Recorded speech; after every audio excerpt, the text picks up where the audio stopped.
wanted to make this video to let people know that you can homeschool working full time and it's not as difficult as some people might think it is. My children are now 19, 21, and 22, and they have all moved out of the house. They are all working full-time jobs. So they're pretty, good members of society and, doing their thing. So we homeschooled from the beginning. We did not have our kids in school at all, except for about, I want to say it was like a week of pre-K that my first two went to. And that's kind of when I kind of first realized that school was not going to be for them. I had one, my firstborn, he had a really hard time reading. Actually, he didn't read until he was 8, and we never pressured him. And all of a sudden, one day he got it, and he just read no problem after that. And he actually loves to read. So that is something that I am glad I did instead of putting him in school where he might have felt, ashamed or struggled with being forced to learn to read at a specific age. My second born taught herself to read at age 3, 3.5. That's just the way she is. She will go and learn anything and everything on her own and has never once, I don't think, needed my help for her schooling. Now, the secret to homeschooling, when you want to do this and you're working full time and you don't think you have the time, there's actually two little known secrets. Okay. The first one is you really don't have to do as much as you think you do, especially after they learn how to read. Once they learn how to read, there are curriculums out there that will teach them how to add, subtract, multiply, divide. I think there was one time I had to explain fractions to my to two of my kids in a way that they could understand. That the book way didn't really help them understand fully, and so I sat them down. We went over a couple of different ways of trying to explain it, more visualization, and that really seemed to help. And that was, so there are times when, yeah, you kind of have to sit down with them and explain things. But once they really get the concept of reading and reading comprehension, somewhere between, obviously, my daughter was, not the norm, but somewhere between the ages like 5 and 7.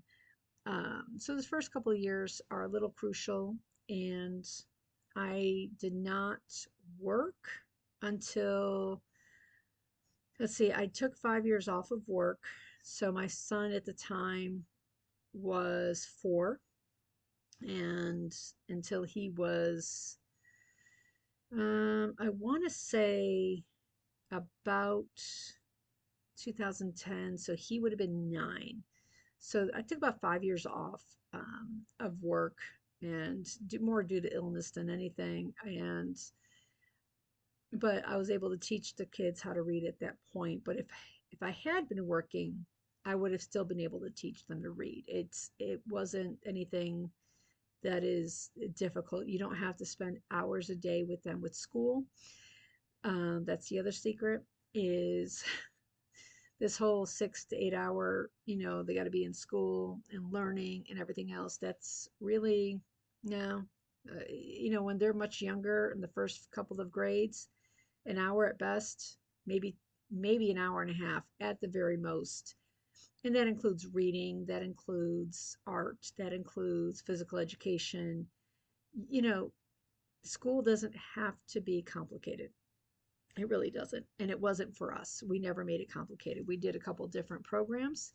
One of the ones that when they were younger, which really helped, where I didn't have to really do anything except sit down and explain a few things, it was called ACE PACES. They are a Christian-based thing, but you don't have to be Christian in order to use their program. You can buy either the whole, there's like each year they have where you can buy the entire set.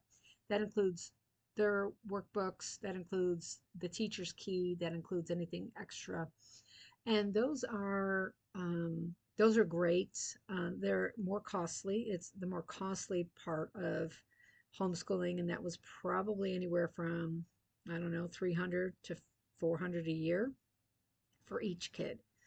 So just keep that in mind that, it can be a costly aspect. But there was another is not expensive at all program that we instituted probably around grades 5 and 6 for the older two. And it was called the Charlotte Mason method. And there's a really great group online called Ambleside Online, and I'll put that down in the description so you can kind of get a link to that. That what I would have to say, I wish I would have started from the beginning had I known about it. It was wonderful. It teaches the kids how to read, write, comprehend things in a completely different way than normal schooling.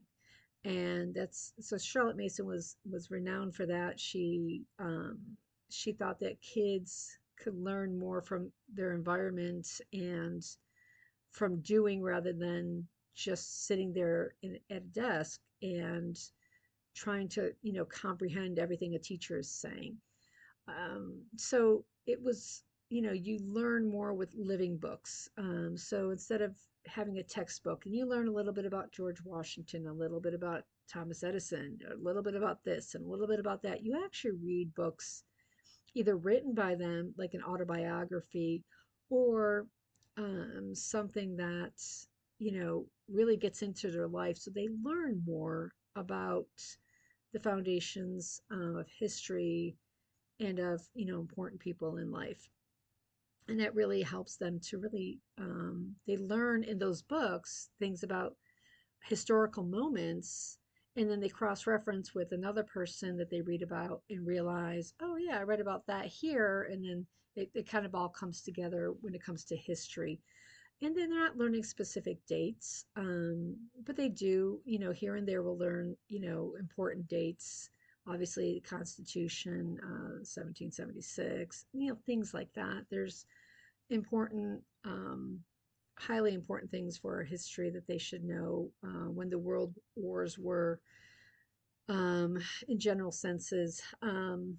So, I mean, most people who are going around, yeah, we all know, the end of World War II was 1945 because that was ingrained in us in school. But, my kids know it's 1940s. So is it, does that make or break their entire livelihood? No, not at all. Um, they know what, Memorial Day is. They know what Labor Day means. They know what, obviously July 4th. They know why we celebrate certain things and the importance of that. And that's usually because they got it from those living books. So the Charlotte Mason way was something that was cheaper, because I would buy these books that they recommended. So Ambleside Online is actually a concoction of ideas of what kind of books kids should be reading at certain ages. And you can do like the more in-depth program, and they have like a more easier program. I did the easier program just for my own simple um, what do you call it? My mental state. So, because I was working as a nurse, 3 12-hour shifts, sometimes 4 12-hour shifts. And that program was a little bit more involved from my aspect, where I had to actually, they would actually, list out what they should be reading, say, in this, I don't know if it was every 3 months. It was like a 13-week, 12-week program, and they would say, okay, they should be reading this, this, and this. And so I would have to go through those books, find out how many pages those books were, and then each week break down how many pages for each book they should read on specific days. And so, like, sometimes they would have to read, I don't know, Shakespeare. And so you'd break down and say, okay, you'd have to read, and I go through the book and say, okay, they should be reading on average 5 pages a day. But then I would look and say, okay, well, on page 6 is the end of this one chapter. So then I would do, okay, for this one day, they'd read pages 1 through 6, and then the next day it was pages 7 through, 9. So it was a little shorter on some days, depending on how long the chapters were in each book. And so, again, that would take me, so that was like every 3 months, it would take me a good solid 2 days of sitting down at the table with all the books. I would order them ahead of time, and I would get them from Amazon, and I would get them from other places used.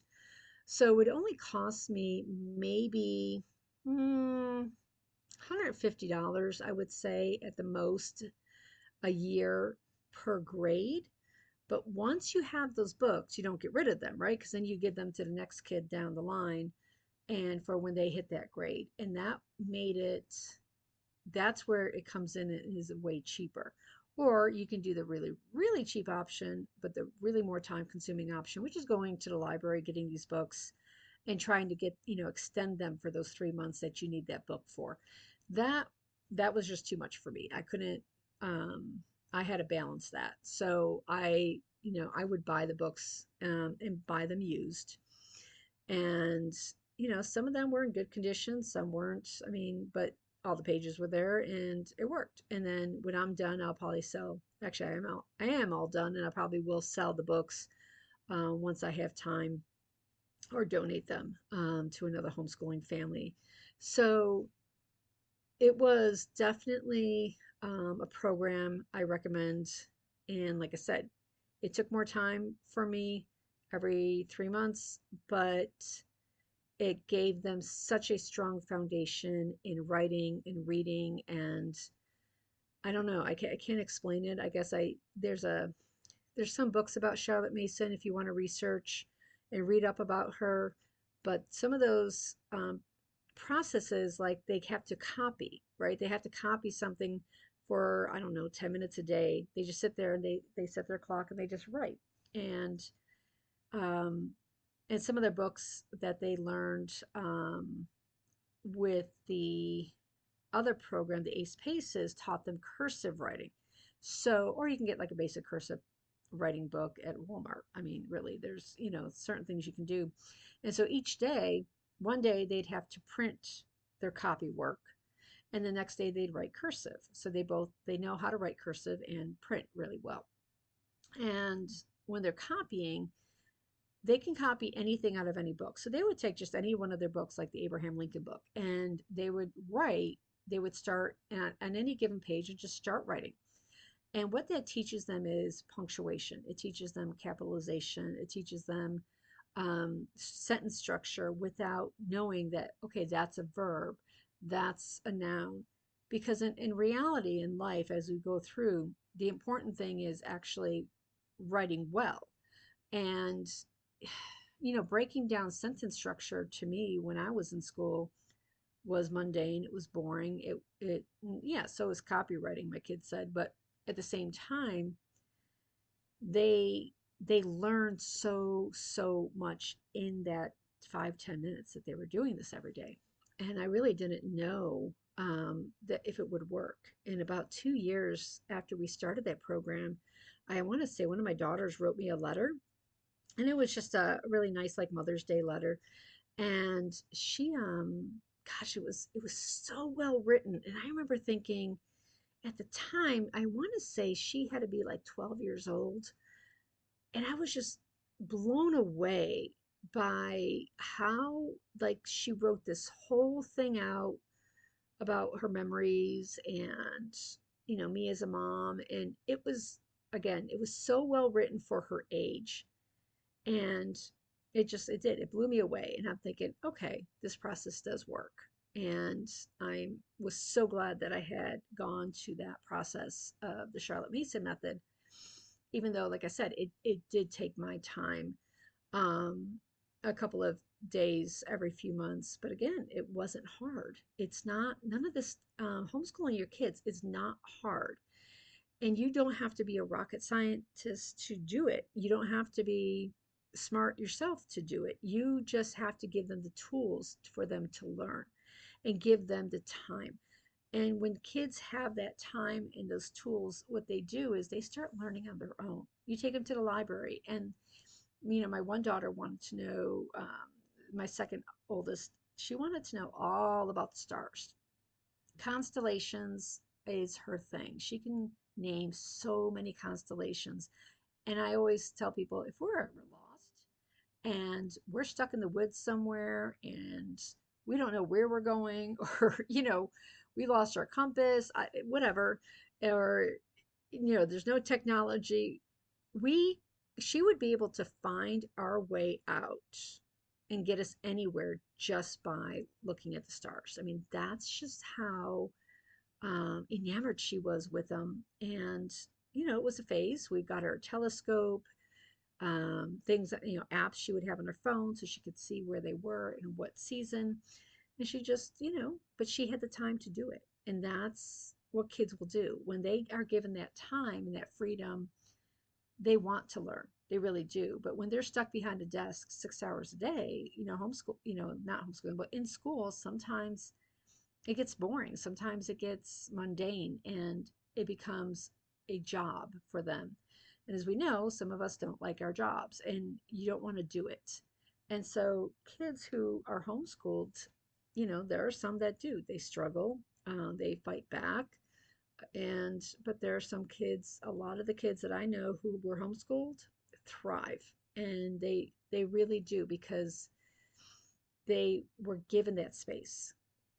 So as a full-time nurse, I had my doubts. There are times when I would tell my husband, when I was going back to work, okay, should we put the kids in private school? We talked about it, but the kids really, I mean, I want to say there was a phase that my girls each went through for about a year where they're like, oh, I just want to go to school. I want more friends. And they would make friends. I mean, they went horseback riding, they had art class, they had so many different things that we got them involved in. So they weren't like without friends. It's just that it wasn't as social as school would be. And so there was like I said, they each went about a year where they wanted or thought about school. I even took my one daughter to the high school. She was about 16. I'm like, well, you got 2 years left. What do you think? And she was looking around. The kids were changing classes. And we were there for her driver's license thing. And we were just standing there for actually a while waiting for the principal. And she's looking around and she's like, yeah, no, no, I'm good, Mom. No, I don't want to go to school. And she's really, all my kids have thanked me for homeschooling them. So again, they don't, you don't need to put all this like 6 hours a day to do this 5 days a week. And part of that whole thing about only doing it for an hour or two each day, I'm going to let you know that's the part of the secret of that one is when your state, and you have to know your state's laws, and that's a very easy Google search, right? North Carolina homeschooling laws, New York homeschooling laws, and there's paperwork you have to submit in some states and some you don't. Um, for the most part, most states require a letter of intent to homeschool. And Kentucky does that, and you have to mark down every day that you do school. And so you have to, I think it's 180 days per year that they have to, quote unquote, do school, right? So they do school, but there's no set hours. It just says, any day you do school. So if you go to the museum, guess what? That's a homeschooling day. If you're baking a cake with your kids and you're teaching them fractions, that's a homeschooling day. Pretty much every day is a homeschooling day. Um, so, and when I wrote out like all of my day by day and week by week things for the Charlotte Mason method, I had a really big binder and I had like things for their like daily assignments. That was easy. I mean, it was like, okay, there's your assignment. They would check it off there, so if we ever got audited, would have to come in and they could ask for your documentation of what days you did school. And that never happened to me. But they, when they would mark off on their binder what days they did. That was my documentation if I ever needed it. So I always saved everything for a couple of years. After that, I didn't need to. So again, an hour here a day, an hour there, it still constitutes a day of schooling. And because most states do, and I don't know if there's actually any state that gives you a specified number of hours that you have to do schoolwork. So that's where the secret lies, right? Because, I mean, if I'm working and I leave my kids with, say, their father, because he would work opposite days of me, and he's a nurse as well, so he would work 3 days a week. We'd have one day off as family, and then I'd work the end of 3 days of the week. And he really was not involved in their schoolwork. I pretty much did all of the managing of that. But the thing is, there are times when they got older and they could be home alone, and I would work, and he would travel to, say, another state to make better money because we have a farm and we were trying to get a farm started. So he would, leave for 3, 6 months at a time, and then during that time, I was basically a single parent, and I would have their homeschooling, and I would make sure their schooling was done. Obviously, all the cooking, they would help with the cooking. Um, but, that was something I had to manage. But even on the days when he was home and he would take the kids, he'd take them to, say, I don't know, when we were living in the state of Maryland, he'd go to all the forts and stuff like that. And the kids loved that. So that was considered history. So we did history on those days.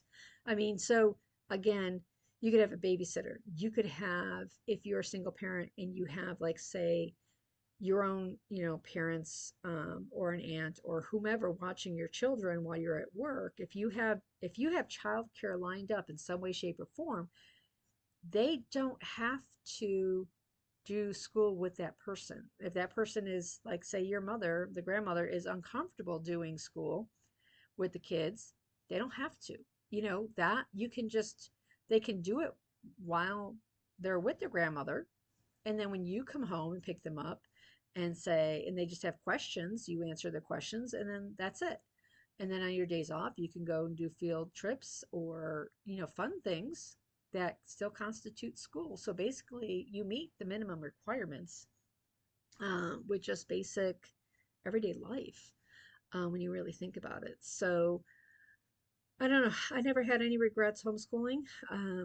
I've enjoyed it immensely. I miss having my kids at home. But I didn't really have. I think I had like a couple of weeks before they took off and left, where I just felt, I'm gonna miss them.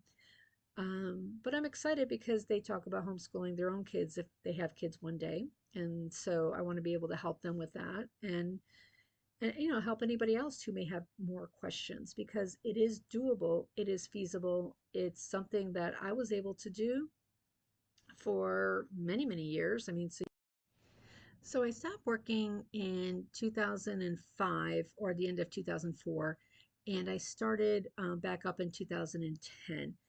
So yes, I did have 5 years off. Like I said, that was just due to illness, not so much. So I really wasn't, I might as well have been functioning as somebody who worked full time. Let's just put it that way. So I had, couldn't function very well during those years. But, when I went back in 2010, it wasn't hard. It just, like I said, it was very, I just had to find the right curriculum, and I had to find the right, um, way to go about it. And so they didn't feel like it was all school, school, school. And I didn't feel overwhelmed by it. So we made it work. If I can make it work, like I said, um, not that I was a single mom by any means, being married, but my husband did work way more than I did. So he was pretty much hands off with the homeschooling. So, I can see where, if you have, childcare needs met, even a single mom can homeschool. It's not impossible. It really isn't. And I just want to give that um, encouragement to others because, you know, it's something that a lot of people feel like they really want to pull their kids out of school. They really want to homeschool, and they're afraid because they have to make a living, right? Because in these times with inflation and everything else, it is very, very difficult to have a one person household working. And if, or to have a mom stay home if she's married, and if she's not and she has to work. I mean, a lot of women feel trapped that they have to put their kids in school, but the thing is you don't, and it might be a lot more work. It may be a little bit stressful at first, but your kids eventually, from experiences from other people that I've heard, the kids will calm down once they leave school after a while. At first, they might be upset. They might be, just restless, things like that. But they do, eventually get into a routine. And I do want to touch base a little bit on high school. So high school is something we did a little different, actually. So Charlotte Mason we did up until grade 9, and then I told my kids, I said, nine, I think it was 9 or 10. And then I told them, like, listen, you've really excelled with your education here. So we're going to do one of two things. Either one, you're going to get your GED, because if you want to go to college, if you want to get, my son wanted to be in the police force, you want to have um, this diploma in high school. While they say you can homeschool, they don't, a lot of colleges still don't recognize homeschools. And I wanted to make sure that they had every opportunity available to them in the future. So I kind of gave them an ultimatum and said, you can either do the GED, and I bought them a book and they looked at it and they were a little overwhelmed by it, rightfully so. I already said you can take the Penn Foster high school program, which is the bare minimum of high school requirements, and you can get your diploma that way at your own pace. And so they all three decided that's what they wanted to do. And so they all graduated at different times. It took them anywhere from 3 years to 4.5 years. However, it was their own doing. They sometimes didn't feel like doing school for a couple of weeks, so they didn't, and I didn't really push them. Um, that's just, I try to make them a little bit more responsible for their schooling and said that this is on you. And so they did. They all three of them graduated and have their diplomas. So they have an actual high school diploma and transcript when time comes and they need that. And that has been, again, it's a costly endeavor. And but you don't have to do that. Again, there's many colleges, if your kid wants to go to college, that will recognize a homeschool transcript. And there are many, places of, if they want to do an apprenticeship or go into a job where they need to have that high school diploma, they, most places will accept that. So it's not a requirement. It was just my personal requirement for my kids. And, you know, they really, um, they really did well. I want to say that they that was the hardest part for them, was the high school program, because it was to them like the worst. They preferred the Charlotte Mason method. They preferred reading, um, and writing. Sometimes I would give them like a book report or whatever, and they enjoyed that way more than what they were doing with that high school program. But again, um, it was just something that I felt personally that they would need. And so, like I said, you can do whatever you want with high school. That again is, on each family and what you want to do. But it really did help them with, especially with math. I think math and science were the two harder parts about the Charlotte Mason method, that were harder for me to really incorporate, except for like when they were younger, they'd have books about science and things like that, and that was okay. And I can buy them some math workbooks. and that was fine. But high school got a little more complicated, and so nobody, I don't think, wants to be teaching algebra. I mean, I didn't want to be teaching algebra, even though algebra to me was simple, but teaching it was not something I wanted to do. So the school did that for me. And like I said, they would work on it sometimes an hour a day, sometimes a little bit more, sometimes not at all. Like I said, they did it at their own pace, and but they all passed and they all did very well. So those are just options, and I just wanted to just discuss that. That's how I did it, and it made life for me easier during those times, so I could work extra, and they could be home by themselves, and they weren't getting into trouble. They weren't, they were actually very good kids, and I put that on just because we homeschooled and kept them away from outside influences until they were old enough to deal with, the bullying, to deal with. I mean, because let's be honest, us adults still get bullied in the workforce. Um, that's, people say bullying is, well, some kids should toughen up because they're going to have to deal with it. And it's like, why should they have to deal with it at 7, 8, 9 years old, like I had to? That's not, to me, something kids should have to deal with, right? Because we're their parents, we're the ones that are supposed to protect them. And if we're not there to protect them, and the school's not protecting them, that's a pretty, horrible place to be, and from a child's perspective. And that was one of the big reasons I homeschooled, was because of the bullying I sustained throughout school. And so again, everybody has their reasons for wanting to do it. I'm not saying schools are bad. I'm just saying that, you know, from my perspective, bullying was not dealt with in my schools.